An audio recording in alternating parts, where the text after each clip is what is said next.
Salut, c'est Loïc, je suis ravi de te retrouver aujourd'hui pour cette nouvelle vidéo. Dans cette nouvelle vidéo, on va voir quel type de bien il faut que tu achètes quand tu fais de la location courte durée, tout du moins quels types de biens sont les plus adaptés à faire de la marge, à gagner gros avec la location courte durée.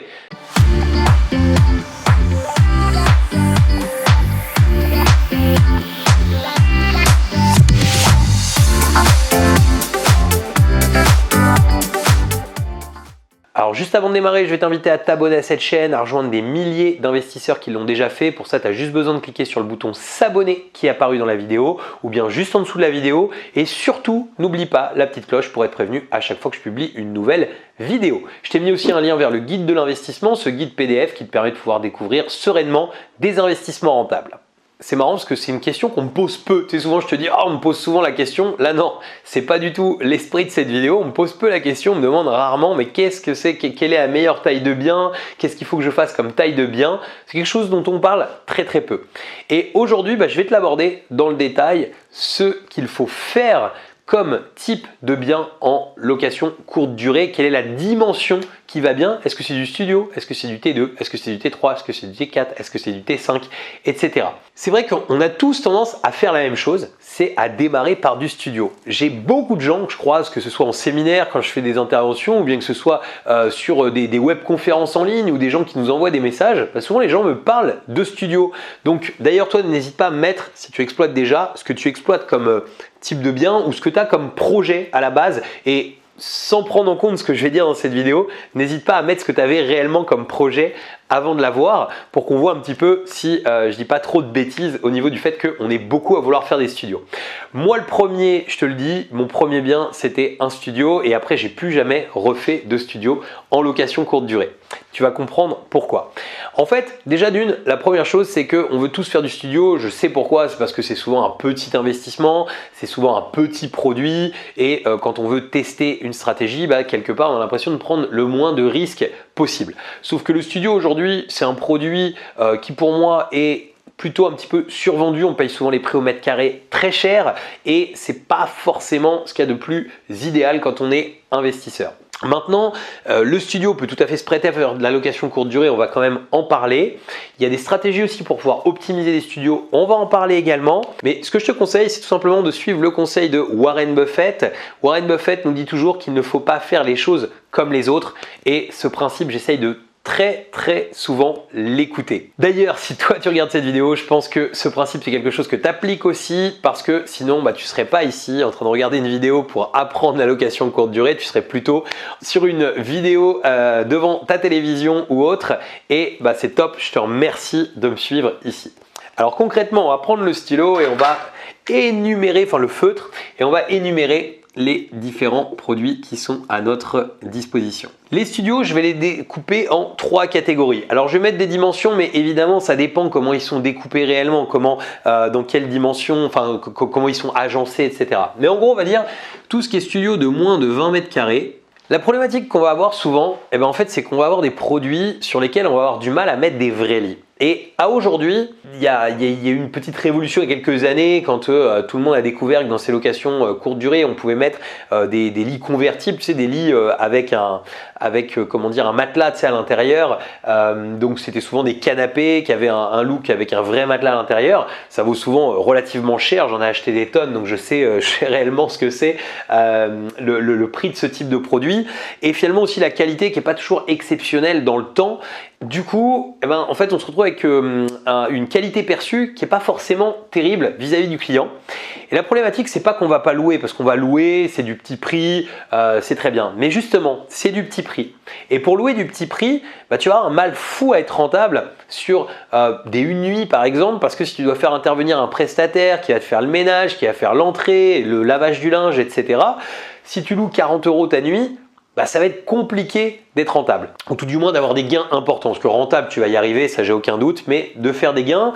Et souvent moi je préférerais sur ce type de produit plutôt aller faire justement de la location en moyenne durée. J'avais fait des vidéos là-dessus, tiens d'ailleurs je te remettrai un lien vers une vidéo sur la location moyenne durée. Mais en tout cas voilà, c'est pas la typologie de produit que j'ai forcément envie de te conseiller de faire en location courte durée. Une chose importante, c'est qu'éventuellement, si tu as ce type de produit, tu peux très bien penser à faire une chose, c'est à faire différent des autres. C'est-à-dire que tout le monde met un canapé convertible.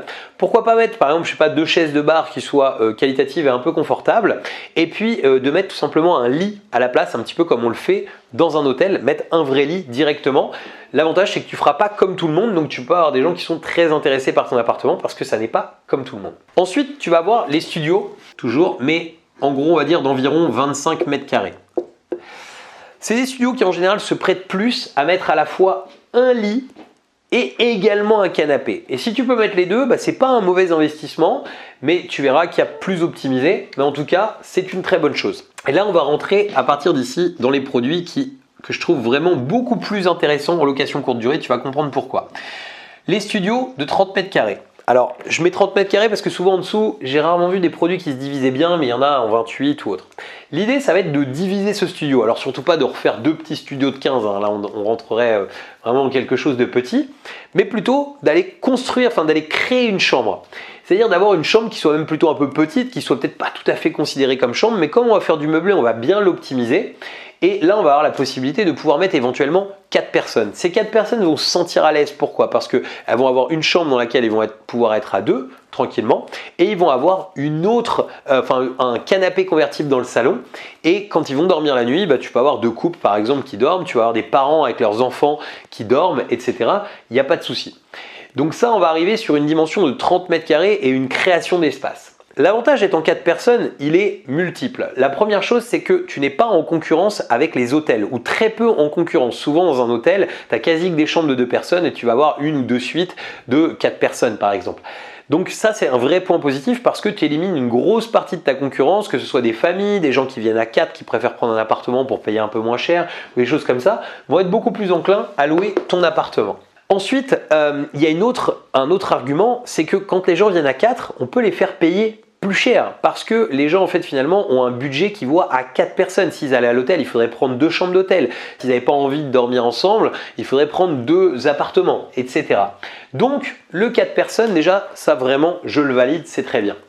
Au-dessus, tu vas avoir les T2 et en fait, on va rentrer un petit peu dans le même cadre parce qu'ici, on crée un T2 dans un studio. Donc en plus, on augmente aussi la valeur parce que la valeur perçue à la revente d'un T2 par rapport à un studio est meilleure.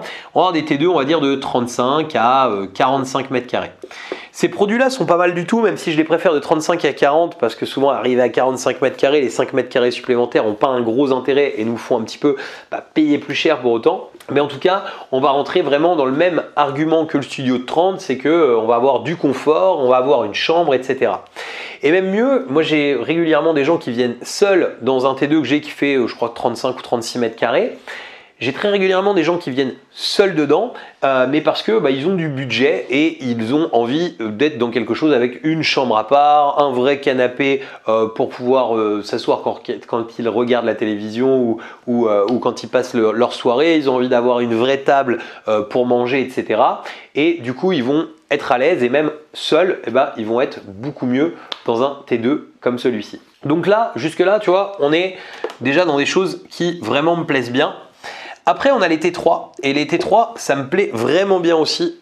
Pourquoi? Parce que finalement, en fait, tout ce qu'on va monter au-dessus, ça me plaît. Pourquoi? Parce que on est face à des produits qui a beaucoup moins. C'est-à-dire que le T3 déjà, ça dépend des villes évidemment, il y a certaines villes où on va en retrouver plus, mais en général le T3 il n'y en a pas des tonnes et si on arrive dans le T4 ou le T5, alors là il n'y en a quasiment pas en location courte durée. En fait souvent les gens quand ils vont acheter un T5, ils vont faire une colocation dedans, ils ne vont pas forcément penser à la location courte durée. En fait, quand tu arrives sur des dimensions plus importantes, tu as 2 choix. Soit tu peux rediviser les produits pour pouvoir en fait faire 2 produits et augmenter très sérieusement ta rentabilité, mais tout ne se prête pas à ça. En fait, je dirais que jusqu'au T3, si tu achètes un T3 et que tu ne le payes pas très cher, à la limite que tu le payes au prix du T2 ou même moins cher que le prix d'un T2, moi c'est ce que j'ai comme exemple sur un T3 que je possède, parce que j'avais même acheté moins cher que le prix d'un T2 et que j'aurais dû payer un T2 normalement. C'est du vrai boni parce que finalement les gens ils n'ont pas le choix que de venir chez toi et tu peux pour beaucoup de moments de l'année vraiment imposer tes prix et avoir des prix de vente qui soient relativement chers. Le T4, j'en rentre un prochainement, c'est pareil, on va avoir les mêmes caractéristiques que le T3 et après dans le T5, là je commencerai à me poser les questions, savoir si je redécoupe éventuellement, ou même pourquoi pas si je fais pas une colocation, même si c'est pas tout à fait voilà, la méthode que j'utilise le plus quand j'investis. Voilà, ça te donne vraiment une idée des différents biens. Mes biens préférés, tu l'auras compris, c'est le T2 avant tout parce que bon rapport qualité-prix et puis du 2 ou 4 personnes, c'est ce qu'il y a le plus en demande. Mais T3, T4, T5, à surtout pas mettre de côté. C'est aussi plutôt quelque chose, une analyse que j'ai fait par rapport à des villes type métropole. Mais si aujourd'hui tu es dans tout un tas de coins de France, il est peut-être plus judicieux de faire du T4 ou du T5, de faire des plus grands biens pour diverses raisons. Et ce que je t'invite à faire, c'est tout simplement aller voir quelle est ta concurrence. Qu'est-ce que les gens louent autour de chez toi, qu'est-ce qu'il y a et qu'est-ce qui manque. Et pourquoi pas mettre même des fausses annonces pour pouvoir vérifier cette demande. Mais en métropole, en tout cas, on est complètement dans cette typologie de configuration. Je te prends un exemple, j'ai une personne qui fait partie de mes programmes qui a une très grande maison, je crois qu'il accueille 10 ou 12 personnes.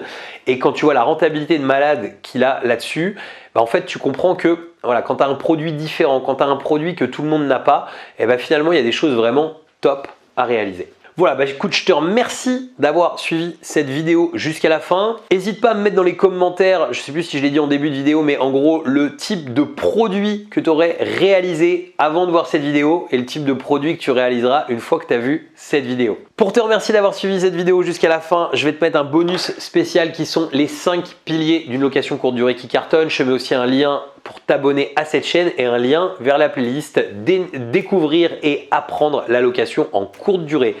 Je te dis à très bientôt pour de nouvelles vidéos. Ciao!